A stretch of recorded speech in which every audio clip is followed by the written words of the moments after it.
মরার জন্য ঐক্যহান কেউ মরবেন না, বাঁচার জন্য বিচ্ছিন্ন থাকেন কেউ বাঁচতে পারবেন না। ঘরে থাকার জন্য যদি ঘরে থাকেন ঘরে থাকতে পারবেন না, কিন্তু ঘরে থাকার জন্য যদি বাহিরে নামেন তাহলে জীবন ভর ঘরে থাকতে পারবেন।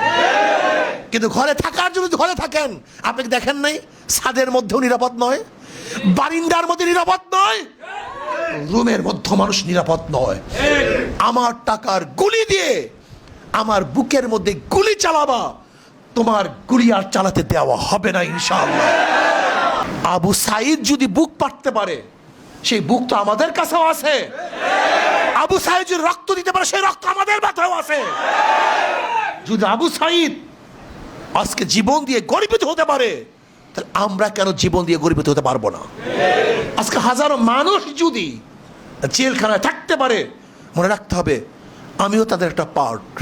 ইতিমধ্যে আমাদের 4 জন ছাত্র অলরেডি শহীদ হয়ে গেছে।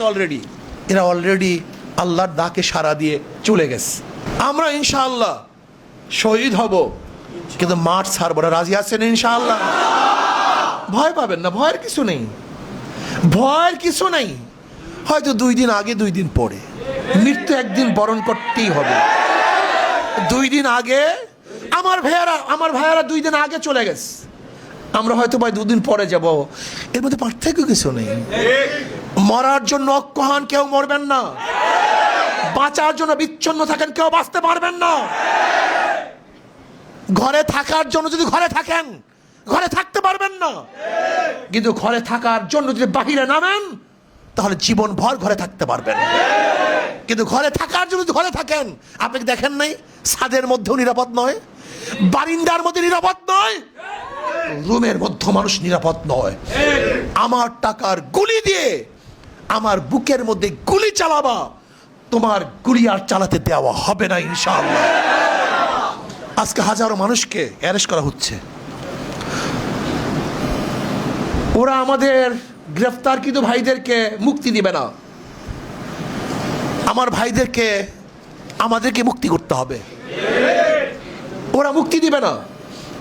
আজকে সরকারের সব জায়গায় পেটুয়া বাহিনী সামান্য কেসে রিমাইন্ডে দেয়, যে কোনো কেসের আবদার করার সাথে সে রিমাইন্ডে দেয়। আপনারা জানেন বর্তমানে গ্রেফতার বাণিজ্য কিভাবে চলছে? গ্রেফতার বাণিজ্য আপনি বিশ্বাস করতে পারবেন না। লক্ষ লক্ষ লক্ষ টাকা মানুষ থেকে হাতিয়ে নেওয়া হচ্ছে, শুধু বলে তোমার নামে কেস আছে, তোমার নামে কেস আছে, তোমার নামে কেস আছে, তোমার নামে কেস আছে। অ্যারেস্ট করে, ধরে, টাকা নেয়, ছেড়ে দেয়। লক্ষ লক্ষ কোটি কোটি টাকা মানুষ থেকে ছিনিয়ে নেওয়া হচ্ছে বর্তমানে। এরপরে আজকে ইনশাআল্লাহ পরামর্শ করব, আমরা আন্তর্জাতিক তদন্ত চাই, এই গণহত্যার আন্তর্জাতিক তদন্ত চাই, এবং আন্তর্জাতিকভাবে আমরা দাবি করতে চাই এই গণহত্যাকারী সরকারকে আমরা বাংলাদেশে আর দেখতে চাই না, কোনো অবস্থায় দেখতে চাই না। এই গণহত্যাকারী সরকার, জালেম সরকার, খুনি সরকার বাংলাদেশের মাসনদে থাকতে পারবে না ইনশাআল্লাহ।